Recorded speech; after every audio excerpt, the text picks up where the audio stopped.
జట్టుకు కొత్త కెప్టెన్ రాబోతున్నాడు. అయితే అది ఇప్పుడే కాదు, 5-6 నెలల తర్వాత కొత్త సారథి బాధ్యతలు చేపట్టనున్నాడు.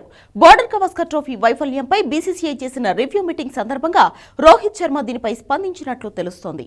కొత్త కెప్టెన్ను చూసుకోవాలంటూ బోర్డు పెద్దలకు చెప్పేసినట్లు సమాచారం. తన భవిష్యత్తు ప్రణాళికలపై బీసీసీఐ ప్రశ్నించినప్పుడు రోహిత్ ఈ విధంగా సమాధానమిచ్చినట్లు బోర్డు వర్గాలు తెలిపాయి. బోర్డర్ గవాస్కర్ ట్రోఫీ తర్వాత రోహిత్ శర్మ రిటైర్మెంట్ తీసుకుంటాడని అనుకున్నప్పటికీ అలాంటిదేమీ లేదని రోహిత్ స్పష్టం చేశాడు. ముందు వీడ్కోలు పలకాలని భావించినా తర్వాత వెనక్కి తగ్గడంతో వచ్చే ఛాంపియన్స్ ట్రోఫీలోనూ అతనే సారథిగా కొనసాగనున్నాడు. అయితే బీసీసీఐ రివ్యూ మీటింగ్లోనూ ఈ అంశంపై చర్చ జరిగింది. అదే సమయంలో భవిష్యత్తు టెస్ట్, వన్డే కెప్టెన్ ఎంపికపైన కూడా తీవ్రంగా చర్చించారు.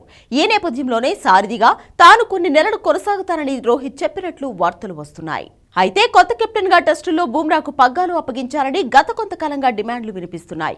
రివ్యూ మీటింగ్ లో దీనిపైన చర్చ జరగ్గా బుమ్రాకు పూర్తి మద్దతు లభించలేదని సమాచారం. కొంతమంది మాజీలు బుమ్రాపై అనవసర ఒత్తిడి పెట్టొద్దని అభిప్రాయపడడంతో బోర్డులో కొందరు అదే మాట చెప్పినట్లు తెలుస్తోంది.